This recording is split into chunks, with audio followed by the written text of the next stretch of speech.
ഓം ശാന്തി. ഇന്നത്തെ മുരളിയുടെ ചർച്ചയിലേക്ക് കടക്കാം. ഇന്നത്തെ തീയതി 20/5/2026. ബാബയുടെ മുരളി ചർച്ച ചെയ്യാം. നിങ്ങളെല്ലാവരെയും ഈ ആഴത്തിലുള്ള ആത്മീയ വിശകലനത്തിലേക്ക് ഞാൻ സ്വാഗതം ചെയ്യുകയാണ്. കാരണം നമ്മുടെ ഈ ചർച്ചയുടെ പ്രധാന ലക്ഷ്യം തന്നെ ബാബ നൽകിയ ഈ അറിവുകൾ വെറുതെ കേട്ടു മറക്കാനുള്ളതല്ല, മറിച്ച് ജീവിതത്തിൽ എങ്ങനെ പ്രായോഗികമാക്കാമെന്ന് മനസ്സിലാക്കുകയാണ്, അല്ലേ? അതെ അതെ, തീർച്ചയായും വെറുതെ കേൾക്കുന്നതിൽ അർത്ഥമില്ലല്ലോ. അതുകൊണ്ട് തന്നെ ഇന്നത്തെ മുരളിയുടെ ഹെഡിങ് അല്ലെങ്കിൽ ആ ഒരു പ്രധാന തലക്കെട്ട് തന്നെ വളരെ വലിയൊരു ആത്മപരിശോധനയാണ് നമ്മളോട് ആവശ്യപ്പെടുന്നത്. എന്തായിരുന്നു ആ ഹെഡിങ്? ബാബ വളരെ സ്നേഹത്തോടെ പറയാണ്, മധുരമായ കുട്ടികളെ സ്വയത്തോട് ചോദിക്കൂ, ഞാൻ എത്ര സമയം ബാബയുടെ ഓർമ്മയിൽ കഴിയുന്നുണ്ട്, എത്ര സമയം ദേഹി അഭിമാനി സ്ഥിതിയിൽ ഇരിക്കാൻ സാധിക്കുന്നുണ്ട് എന്ന്. നോക്കൂ, ഇതൊരു വലിയ ചോദ്യമാണ്. ശരിക്കും നമ്മൾ എപ്പോഴും പുറത്തേക്കാണല്ലോ നോക്കുന്നത്. മറ്റുള്ളവരെന്ത് ചെയ്യുന്നു, അവരെങ്ങനെയാണ്, അങ്ങനെയൊക്കെ. പക്ഷെ ഇവിടെ ബാബ നമ്മളോട് സ്വന്തം ഉള്ളിലേക്ക് നോക്കാനാണ് പറയുന്നത്. ഇതിൽ തന്നെ ഏറ്റവും പ്രധാനപ്പെട്ട ഒരു ആശയം എന്ന് പറയുന്നത് ആ ദേഹി അഭിമാനി ആകുക എന്നതാണ്, അല്ലേ? അതെ, ദേഹി അഭിമാനി ഭവ. അതായത് നമ്മൾ ഈ കാണുന്ന വെറും ശരീരമല്ല, മറിച്ച് ആത്മാക്കളാണെന്നുള്ള ബോധം. ബാബ വളരെ വ്യക്തമായി പറയുന്നുണ്ട്, ആത്മാവെന്ന് പറയുന്നത് ഒരു പുരുഷനാണ്, എന്നാൽ ഈ ശരീരമാണ് സ്ത്രീയോ പുരുഷനോ ഒക്കെ ആകുന്നത് എന്ന്. ഓ, അതായത് നമ്മൾ വെറും ഒരു വേഷം ഇട്ടിരിക്കുകയാണ് എന്ന്. എനിക്ക് പെട്ടെന്ന് ഓർമ്മ വരുന്നത് ഇന്നത്തെ ഈ VR ഗെയിമുകളെക്കുറിച്ചാണ്. അതായത് വെർച്വൽ റിയാലിറ്റി. നമ്മളൊരു VR ഹെഡ്സെറ്റൊക്കെ വെച്ച് ഗെയിം കളിക്കുമ്പോൾ ആ ഗെയിമിനുള്ളിലെ കഥാപാത്രമായി നമ്മളങ്ങ് മാറും. ഒരു രാക്ഷസനൊക്കെ മുന്നിൽ വന്നാൽ നമ്മൾ ശരിക്കും പേടിക്കും, വിയർക്കും. അതെ അതെ, ശരിക്കും പേടിക്കും. അതുപോലെ ഒരു നാടകത്തിൽ അഭിനയിക്കുന്ന നടനെപ്പോലെയാണ് ആത്മാവ് എന്ന് പറയാം. ശരീരം വെറും ഒരു വേഷം മാത്രം. പക്ഷേ എനിക്കൊരു സംശയമുണ്ട്. ഈ 84 ജന്മങ്ങളുടെ കണക്കുകളൊക്കെ മനസ്സിലാക്കുന്നത് നമ്മുടെ ദൈനംദിന ജീവിതത്തെ ശരിക്കും എങ്ങനെയാണ് സ്വാധീനിക്കുന്നത്? വളരെ നല്ലൊരു ചോദ്യമാണ് നിങ്ങൾ ചോദിച്ചത്. കാരണം ആ VR ഗെയിമിലെ രാക്ഷസനെ കണ്ട് നമ്മൾ പേടിക്കുന്നത് എന്തുകൊണ്ടാണ്? താൻ വെറുമൊരു കളിക്കാരനാണെന്ന ആ ബോധം നഷ്ടപ്പെടുമ്പോഴാണ്. താൻ ആ കഥാപാത്രമാണെന്ന് നമ്മൾ വിശ്വസിച്ചു പോകുന്നു. ബാബ പറയുന്നത് നമ്മുടെ ഈ ലോകവും ഇതുപോലൊരു വലിയ നാടകമാണ് എന്നാണ്. നമ്മൾ ഓരോ വേഷങ്ങൾ കെട്ടുന്നു. അതെ, നമ്മൾ 84 ജന്മങ്ങളിലൂടെ പല പല വേഷങ്ങൾ അണിയുന്നു.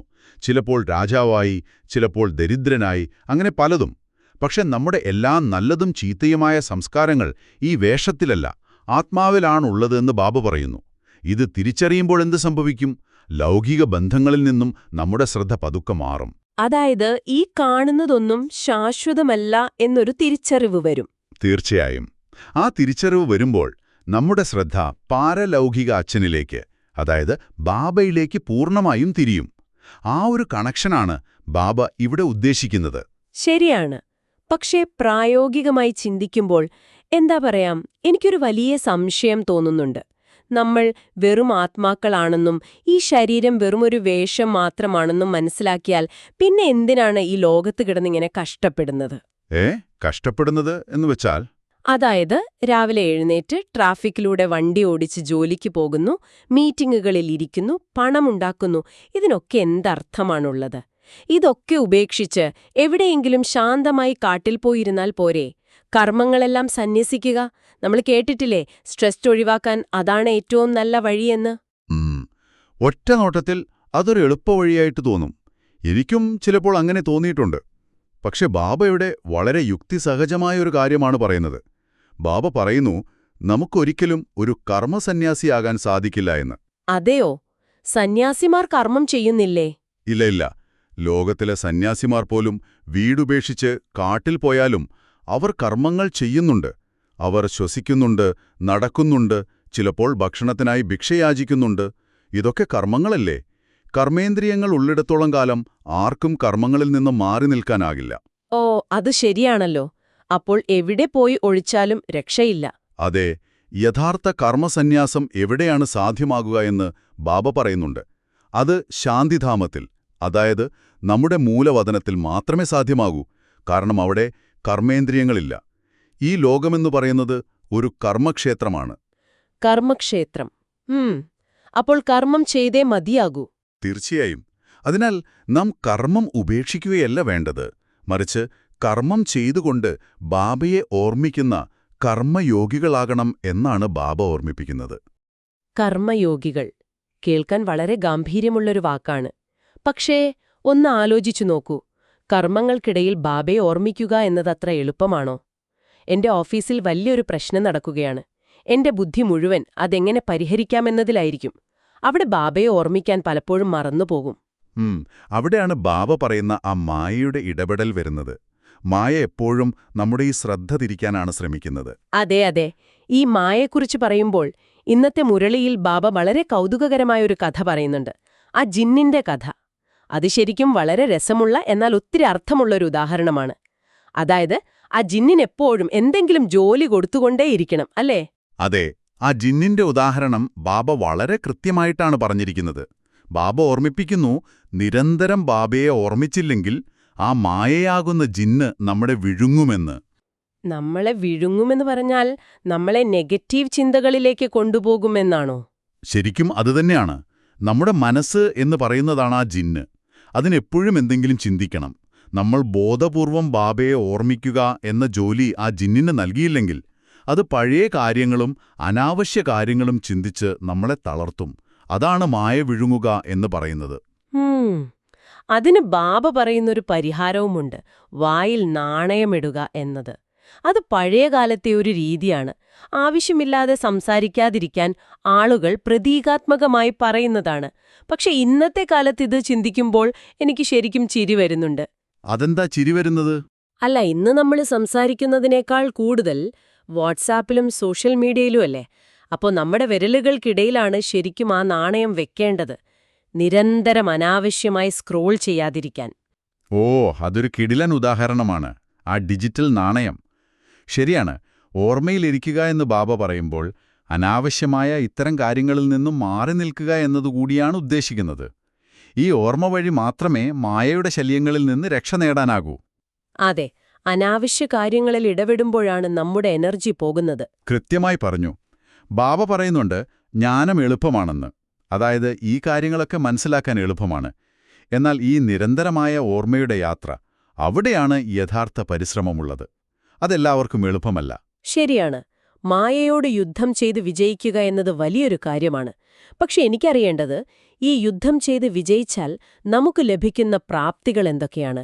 അതായത് ഈ നിരന്തരമായ ഓർമ്മയുടെ യാത്ര നമ്മളെ എങ്ങോട്ടാണ് കൊണ്ടുപോകുന്നത്? ആ യാത്രയുടെ ലക്ഷ്യം വളരെ വലുതാണ്. ബാബ വരുന്നത് തന്നെ ഈ ലോകം മാറ്റിമറിക്കാനാണല്ലോ. നമ്മളിപ്പോൾ നിൽക്കുന്നത് സ്വർഗത്തിനും നരകത്തിനും ഇടയിലുള്ള ഒരു പ്രത്യേക സമയത്താണ്. അതിനെ ബാബ സംഗമയുഗം എന്നാണ് വിളിക്കുന്നത്. സംഗമയുഗം, അതായത് ഒരു പരിവർത്തന സമയം. അതെ, നമ്മളിപ്പോൾ തമോപ്രധാനമായ, അതായത് വളരെ മോശമായ ഒരവസ്ഥയിലാണുള്ളത്.